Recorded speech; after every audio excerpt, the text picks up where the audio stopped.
예, 다 잘 될 거야 보다 망하면 어때가 더 위로가 되는 이유. 다 잘 될 거야 이렇게 말하는 것보다 망하면 어때라고 말하는 것이 더 위로가 되는 이유라는 제목으로 말씀 증거하도록 하겠습니다. 우리가 이렇게 일상생활 하다 보면은 이렇게 위로해 주지 않습니까? 다 잘 될 거야. 근데 그거 별로 위로가 안 되죠. 왜 그렇습니까? 피상적인 위로기 때문에 그렇습니다.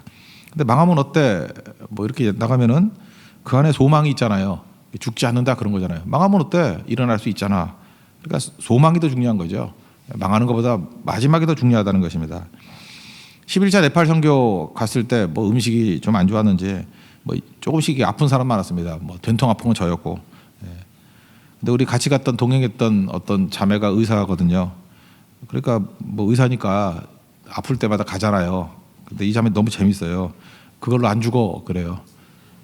그러니까 위로가 안 돼요. 진짜 차디차고 뭐 누가 가든 간에 그걸로 안 죽어. 근데 많은 사람들이 위로를 받았어요. 안 죽는데 그리고 또 일어나서 뛰고 그러더라고요. 어떤 분이 그런 얘기를 하더라고요. 큰 병원과 작은 병원인데 저는 큰 병원 가는 걸 좋아한다고. 이유가 뭐냐? 큰 병원은 워낙 죽을 병 걸린 사람 많이 오잖아요. 그러니까 큰 병원에 가면 웬만한 병 갖고 호들갑을 안 떤다는 거야. 그래서 그냥 평안하대요. 근데 작은 병원 가면은 침소봉대한대요. 아무것도 안 병 갖고 다 죽을 듯이. 그래서 큰 병원 간다 그런 얘기 하는 걸 들어봤는데 맞습니다. 우리가 넘어지고 망하면 어때요? 죽지 않으면 되는 거죠. 오늘 본문이 그런 뉘앙스예요. 1절, 2절, 3절을 보면은 죽는다는 얘기거든요. 뭐 말 그대로 죽었다예요. You were dead. 너 죽었다. 1절 보니까 그는 허물과 죄로 죽었던 너희를 살리셨도다. 뭐 정확한 번역은 아니라고 생각하는데 너희는 죽었다. 허물과 죄 때문에 이거예요. 이미 죽었다. 허물과 죄 때문에 그런 뜻이거든요. 그러면 1절, 2절, 3절이 다 이게 어두컴컴한 얘기인데 이것이 우리에게 절망으로 다가오지 않는 이유가 뭐냐면 그 4절부터 보면 그러나 하나님이 우리를 살리셨다라는 거예요. 기독교 메시지는 산다는 거거든요. 그러니까 망하면 어때요? 망해도 되는 거예요. 죽어도 되는 거예요. 죽어도 다시 살기 때문에. 이게 소망입니다. 그래서 우리가 누구를 만나면요. 뭐 이렇게 얘기를 해도 우리가 좀 나쁜 얘기도 할 수 있어요. 왜 할 수 있냐면 죽이려고 하는 얘기가 아니기 때문에 정죄는 죽이려고 하는 거잖아요. 근데 그 전제하는 이유가 뭐예요? 살려주려고 세우려고 그런 하가 있잖아요. 그런 하가. 그래서 우리는 소망을 갖는다는 것입니다. 기독교만이 이 죽음 얘기 마음대로 하고요. 또 우리의 죄 얘기를 마음대로 하잖아요. 왜? 해결책이 있기 때문에. 죽음도 해결책이 있고 죄도 해결책이 있잖아요. 해결책이 없으면 말 못하죠. 그거 어떻게 말을 해요? 자신 있게 말하는 이유가 뭐냐면 이 죽음의 문제, 죄 문제 이거 자신 있다라는 거예요. 예수님이 다 이루셨다는 것입니다. 그래서 우리가 1, 2, 3절을 먼저 좀 분석을 좀 해볼 필요가 있는 것 같은데요. 여기 허물이라는 건 뭐 뜻을 좀 설명한다 그러면 미끄러졌다 그러듯이 실족했다는 말하고 똑같은 말이에요. 허물, 실족했다. 원어 뜻이 죄는 이게 관역이 있으면 벗어났다. 뭐 그런 거죠. 허물과 죄 뭐 다 똑같은 얘기인데 여기서 제일 포테라는 단어가 있는데 이게 헬라어로 이게 그때란 뜻이에요. 그때 그리고 지금은 이걸 1, 2, 3절에 1절에도 그때 1절에는 이제 생략돼 있어요. 그때 그는 허물과 죄로 이게 그때가 빠져 있고 여기 2절은 그때가 있죠. 3절에 전에는 이것도 그때 똑같은 단어예요. 호포테라는 단어인데 세 가지가 우리를 죽음의 길로 이끌어간다는 것입니다. 그 세 가지 정리하면 첫째는 세상이고 두 번째는 사탄이고 세 번째는 육체의 욕심. 그러니까 욕심이에요. 욕심. 그러니까 우리가 왜 죽느냐 하면은 이 세 가지 때문에 죽어요. 세상 따라가다 죽고 사탄 때문에 죽고 욕심 따라가다 죽어요. 그래서 이걸 우리에게 폭로하잖아요. 그러니까 일단은 뭐 이러지 않으려고 그러면 이거 먼저 점검을 한번 해봐야겠네요. 1절에 세상이죠. 그때 그 세상에 관한 거죠. 2절부터 나오나요? 이 세상 풍조를 따르고 첫째는 세상 유행을 따르고 세상의 가치관을 따르면 죽는다는 것입니다. 우리 다 그러고 살잖아요. 세상 살아가는 대로 따라가잖아요. 그 아프리카에 가면 뭐 스프링복스라는 이렇게 팡팡 스프링같이 막 뛰는 그 사슴 같은 거 있죠. 그런 놈들의 특징은 뭐냐면 앞에 놈이 뛰면은 뒤가 다 따라간다는 거예요. 근데 종종 보면은 낭떠러지 떨어져 가지고 수백 마리가 죽어 있는 거 본대요. 그러면 또 소수 무리가 돼 가지고 또 번식을 하면 또 한동안에 한꺼번에 또 떨어져서 다 죽고 그런대요. 그래서 무리의 어리석음 얘기할 때 스프링복스 꼭 얘기하잖아요. 우리가 그래요. 그 맨날 죽는 건 아니지만 한번 다 미쳐가지고 말도 안 되는 거 따라가다가 다 망해요. 그러다가 또 정신 차려가지고 또 소수가 또 살아남아서 또 부흥 일어나고. 이게 세상 따라갈 때 이런 일이 벌어지게 된다는 것입니다. 그래서 우리가 항상 조심해야 될 게 뭐냐면 세상 흘러가는 거에 정신 차려야 돼요. 이게 따라가야 될 건가 말아야 될 것인가를 항상 생각하면서 믿는 사람들은 말씀과 항상 비교를 하면서 정신 차려야 돼요. 세상 따라가다가는 망한다는 것입니다. 요한일서 2장에 보면 세상 따라가는 것 중에 세 가지 얘기하고 있죠. 육신의 정욕, 안목의 정욕, 이생의 자랑. 이런 것은 아버지께로부터 온 게 아니라 세상으로부터 온 거라고. 그런데 이 세상도 정욕도 다 사라지지만 하나님의 뜻을 행하는 자는 영원히 거하느니라. 이거 믿어야죠. 이거 사실 뭐 알긴 알지만 잘 못하잖아요. 그러니까 항상 그리스도인들은 주기마다 한 번씩 이렇게 말씀드릴 때마다 정신 차려야 돼요. 세상 따라가면 죽는데, 그죠? 세상 따라가면, 세상 유행 따라가면 죽는데, 세상 가치관 따라가면 죽는데, 그 정신 차려야죠. 나만 죽는 게 아니라 우리 자식들도 그렇게 가다가 걔네도 죽거든요. 그 부모들이 정신 차려야죠. 그러니까 우리가 죽는 길이 세상이다.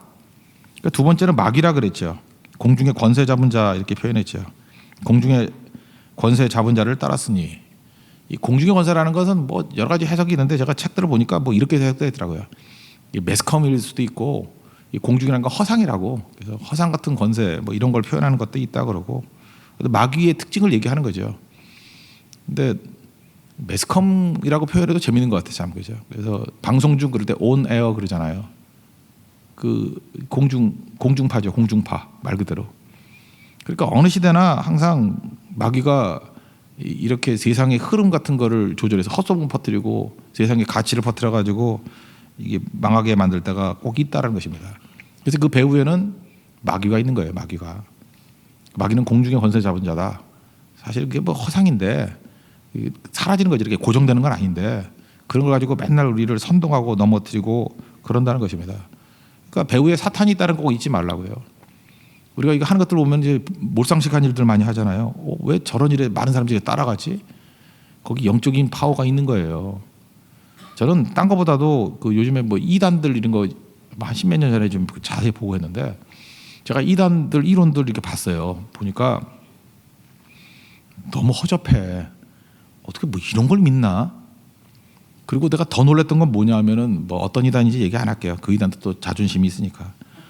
정말 쪼다같이 말을 해요. 어떻게 말로 저렇게 말 더듬고 뭐 매력이 없어 한마디로 말해서.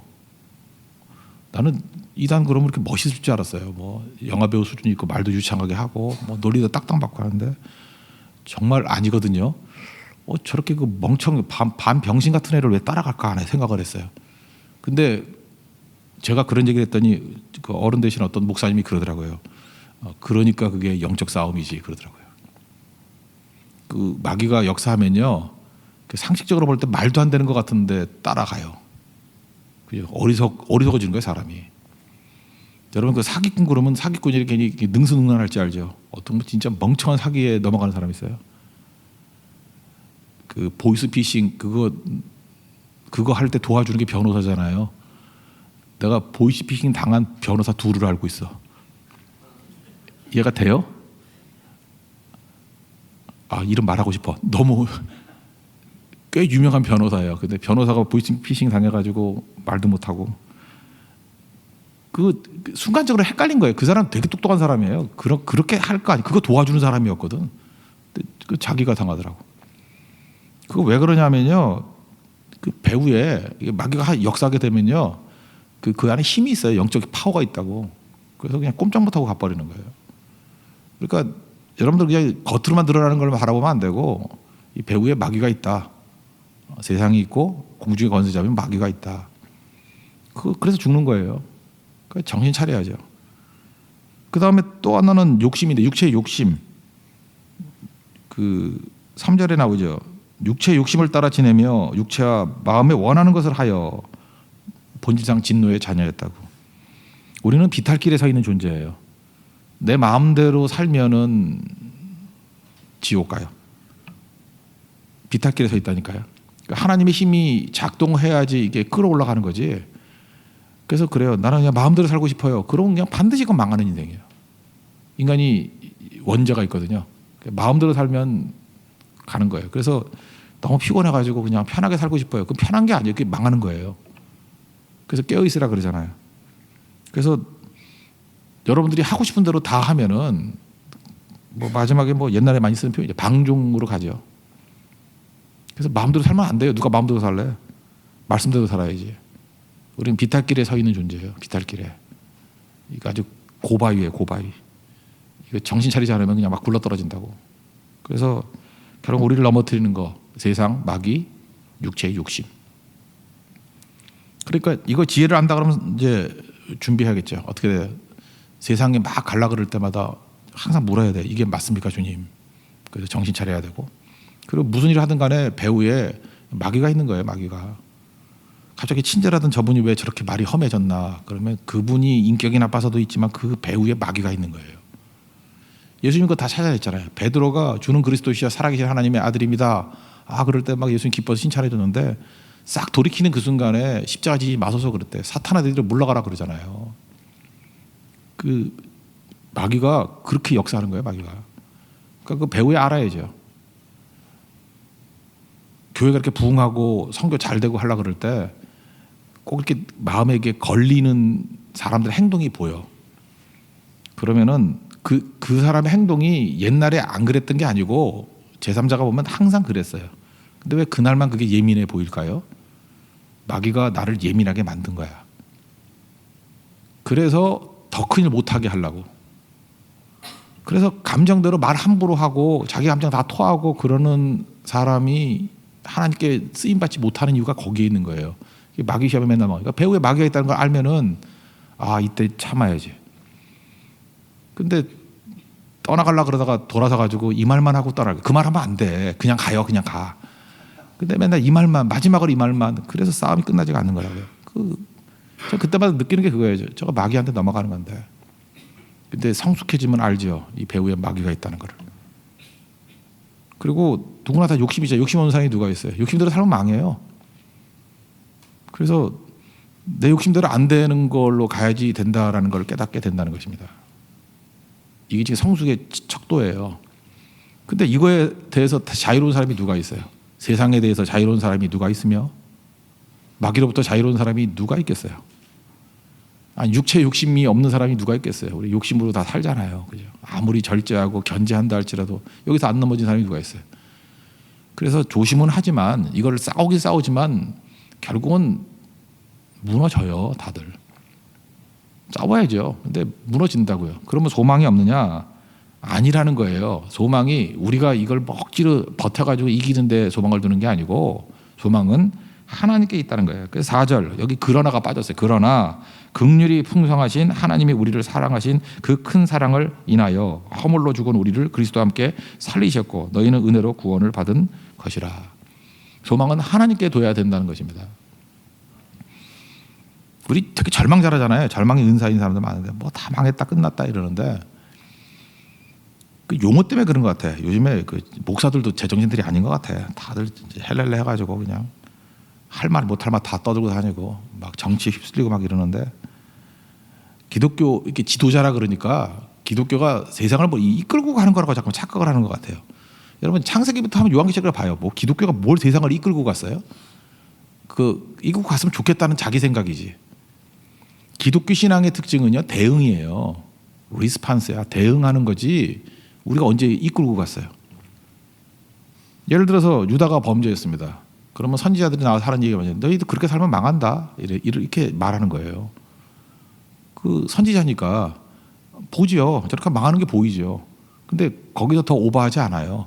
계속 말만 해. 너 그러다 망한다. 말씀으로 돌아와야 된다. 그래도 되게 말 안 들어요. 그냥 망한 대로 쭉 가. 그리고 진짜 망해요. 그러면 예레미야 같은 사람은 좀 울고 눈물의 선지자잖아요. 울고 그리고 그 다음 얘기해 주는 거예요. 너 망해서 바벨론 끌려가면 그래도 거기서 잘 살아야 돼. 절망하지 말고 잘 맞춰 살아. 그러면 70년 있다가 돌아오게 하실 거야. 다 뭐예요? 상황에 대한 대응이에요. 뭐 가가지고 뭐 나를 밟고 가라. 뭐 내 눈에 흙이 들어가기 전에는 이렇게 안 했어요. 그냥 말만 하고 대응하는 거예요. 그리고 깨지고 난 다음에 돌아올 걸 기다리고. 목회도 그래요. 이 성도들 보면은 아니 목사도 하다못해 하나님의 능력이 없다 할지라도 이 경험상으로도 보면은 저렇게 되면 망하는 거 보여요, 안 보여요? 보이지 그거 안 보여요? 뭐 결혼하는 사람들 봐도 끝이 보여. 저 5년 있다 어떻게 될지, 뭐 1년 있다 어떻게 될지 영적인 눈이 열려서 보는 것도 있지만 경험으로도 보여요. 뭐 여러 가지로 보여요. 쭉 보이는데 그거 가지고 가가지고 뭐 계속 개입하면요, 그거 독재자 되는 거예요. 그 목회는 어떻게 하는 건지 아십니까? 그때마다 따뜻한 사랑의 마음을 가지고 전해주는 거예요. 그렇게 하면 안 된다고. 그리고 그 다음에 퇴로를 열어줘야 돼요. 나중에 꼭 잊지 말라고. 힘들고 어려울 때 꼭 여기 찾아오라고. 그죠? 이렇게 해야 된다고. 그러니까 누가복음 15장에 나오는 탕자 아버지하고 똑같아요. 탕자 아버지가 하나님이잖아요. 탕자가 집 떠나면 망할 거 몰라요, 아버지가? 알죠. 그때도 대응하잖아요. 그 재산 달라 그러니까 주고 가라 그러고 망할 거 하니까 기다리고 있잖아요. 기다리고 대응이죠. 또 오니까 환영해주고 민망할까 봐 잔치 열어주고 또 형이 또 뭐 이상하게 하니까 또 막아주고 세워주고 이게 선도한 게 뭐가 있어요? 다 대응이지. 제가 옛날에 우생마사라는 말을 만들었다 그랬죠. 우생마사. 뭐 홍수가 막 나고 하면은 소는 사는데 말은 죽는다고. 말은 지 힘으로 막 주도하려고 그러다가 지쳐서 죽는데 소는 그냥 물 따라 두웅실 떠달려 가다가 지붕 위에 있으면 그냥 물 빠질 때까지 기다리고, 그래서 지붕 위에서 엄매 우는 게 다 소들이잖아요. 소는 대응하고 말은 주도해요. 주도하는 자들은 다 죽고 대응하는 자는 다 살아요. 기독교 신앙은 대응이에요. 그래서 야고보서 5장에도 보세요. 고난당한 자가 있느냐? 그럼 뭐 그거 이외에서 뭐 싸우라가 아니라 기도할 것이요. 대응이잖아요. 고난이 오면 기도로 대응하고, 그리고 즐거워하는 자들이 있느냐? 그러면 찬송으로 대응하라고. 대응, 리스판스 하는 게 뭐예요? 그게 책임감이에요. 리스판스빌리티.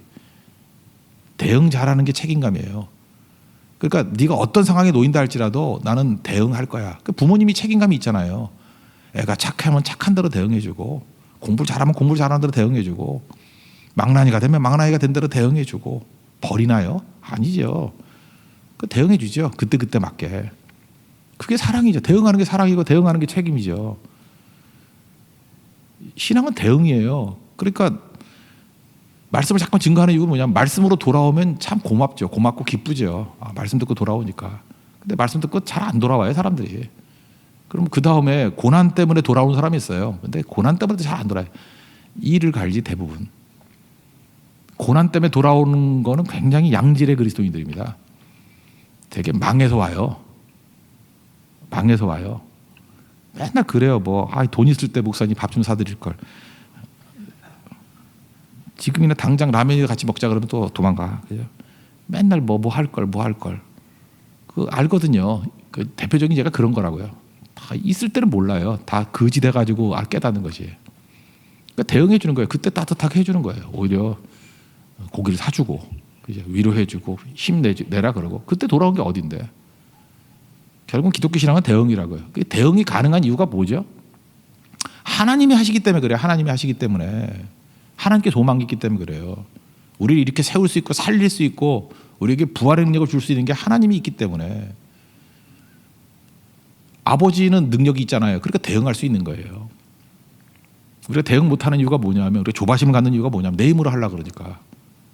내 힘으로는 지금 빨리 해야지. 지금 있는 힘 갖고도 요때 벗어나지 않으면 안 되는 거거든. 그러니까 조바심 갖는 거죠. 조바심 가질 때 특징이 뭔지 알아요? 마귀가 아까도 얘기했잖아요. 세상, 마귀, 욕심. 그러니까 요번만 주일 성수 안 하면은 잘 될 것 같지. 이번만 선교 안 가고 이거 열심히 하면 잘 될 것 같고, 이번만 이 11조 땡겨 먹고 뭐 딴 거 투자하면 잘 될 것 같고, 맨날 이런 게 들어온다고. 조바심이거든요. 자기가 주도하려고. 내 힘이 모자르니까 내 힘 빼는 거를 못 견디는 거예요. 내 힘으로 해야 되니까. 내 돈으로 해야 되는데 지금 이게 그러지 않아도 돈이 모자른데 무슨 놈의 11조야. 그러니까 다 끊어버리는 거고, 지금도 시간이 없는데 무슨 성교야. 다 끊어버리고. 그래서 자기 힘을 톡톡 털어가지고 다 집어넣는 거예요. 그러니까 마귀는 신난 거죠. 조금만 어려움 줘도 못 견디거든. 망할 때 특징이 뭔지 알아요? 망할 때는 힘이 없잖아요. 아무것도 없잖아요. 더 잃을 게 없잖아요. 그러니까 하나님만 의지하니까 그때는 오히려 돼요. 근데 이렇게 들어도 이거 몰라요. 자기가 닥쳐놓으면. 이방인들의 특징이 뭐라고요? 똑같은 일을 반복하는 거라고. 지혜로운 사람은 한두 번 깨지고 돌아와야 돼요. 근데 진짜 바보, 천치, 진짜 강대상에서 할 수 있는 최고의 욕을 다 하고 싶은 사람, 그거를 수십 번 반복하는 사람이 있어. 나중에 말이 나오는 게 아니라 이게 답답하죠. 답답하고 어찌합니까? 진짜 눈물 나죠. 끝까지 자기 힘이 의지하려고 그러니까. 여러분, 우리 힘이 여기 있습니다. 하나님께 소망을 둘 때부터 능력이 있다라는 거예요. 그래서 그 다음부터는 어떻게 하느냐면, 아까도 얘기했잖아요. 세상과 마귀와 욕심이 있다 그러는데 그거 아니고 그냥 말씀대로 그냥 결대로 살아가는 거예요. 결대로 살아가면서 내가 움직여서 내 욕심대로 뛰면 죄를 만들어내는 인생이에요.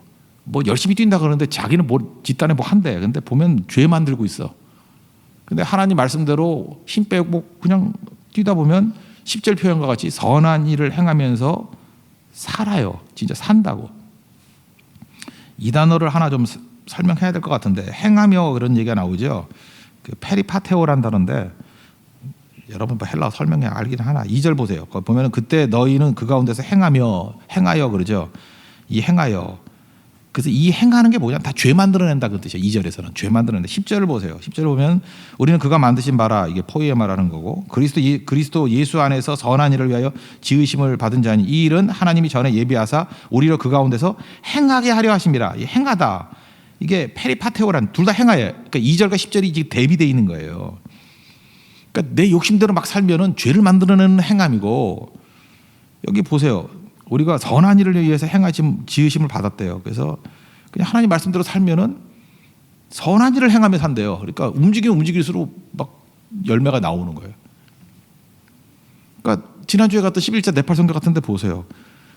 뭐 대단했어요. 뭐 별 사람도 아닌 사람들이 가가지고 그냥 말씀대로 그냥 순종하고 충성하고 했어요. 그랬더니 막 선한 일들이 열매를 막 맺잖아. 그러면 이제 똑똑한 사람은 알죠. 아, 인생이 이렇게 사는구나. 그리고 돌아와서도 계속 그렇게 살아가는 거야. 근데 이게 무슨 금붕어 머리들은 6개월마다 한 번씩 깨닫죠. 11차 때 깨닫고 딱 잊어버렸다. 12차 또 깨닫고. 맨날 나와서 간증하고 또 깨지고 또 간증하고 깨지고. 이제 몇 번 하고 10절 같이 인생을 살아가야 된다는 것입니다. 그러면 그 인생이 포이에마가 그 걸작의 인생이라 했잖아요. 포이에마, 여기서 영어 포임이 나왔다고. 시 같은 인생, 아름다운 인생이 된다라는 것입니다. 그래서 요약하면 이런 거예요. 우리가 계획 세우고 우리가 주도해서 사는 거는 죄만 만드는 인생이라는 거예요. 그걸 선언하고 있어요. 그래서 우리는 대응하는 거기 때문에 가장 절망적일 때가 오히려 소망이에요. 뭐 요즘에 교회가 소망이 없잖아요. 왜 소망이 없어요? 뭐 교회가 뭐 하겠다 그런 게 없잖아요. 이게 기회예요. 이게 기회. 교회가 뭘 하겠다 그럴 때가 문제야. 교회가 하긴 뭐래. 맨날 교회가 뭐 세상을 뒤집어 엎는다느니 이러는데, 그럴 때는 오히려 일이 안 되고, 하나님, 우리는 연약한 자들, 부족한 자들, 안 되는 사람들이 모였습니다. 우리의 소망은 주님밖에 없습니다. 그럴 때 주님이 그 교회를 사용하시고요. 하나님, 나는 연약합니다. 부족합니다. 나는 은혜가 필요합니다. 그럼 그 사람을 통해서 일하신다는 거예요. 왜? 힘 다 빠져놓으니까 이제는 말씀대로 그 방향으로 갈 거 아니에요. 순종할 거 아니에요. 그러면 선한 일을 위해서 만드신 자라는 거예요. 그게. 일은 그렇게 이루어져요. 그래서 펄펄 뛰고 길길이 뛸 때는 아무것도 안 되고요. 아무것도 안 된다 그럴 때 오히려 역사가 벌어진다고요. 왜? 소망은 하나님께 있기 때문에 그렇습니다. 우리 너따벌레 스가랴서 4장 6절 스룹바벨에게 하신 말씀이에요. 만군의 여호와께서 이렇게 말씀하신다. 지금 이런 상황의 변화가 어떻게 일어나는지 아냐? 힘으로 되는 거 아니야. 능으로 되는 거 아니야. 오직 나의 영으로 되는 거야. 똑같은 얘기죠. 소망은 하나님께 있고 하나님이 하시는 거야. 그래서 하나님이 하신다는 것을 믿고 의지하고 올인할 수 있을 때가 언제예요? 인간의 절망이라고. 그래서 가장 절망적일 때 하나님이 일하신 걸 바라보고 가장 큰 은혜를 누릴 수 있는 우리 하나님의 신실한 종 되기를 바랍니다. 그래서 오늘 여러분 삶에 어려움도 있고 문제들이 있죠.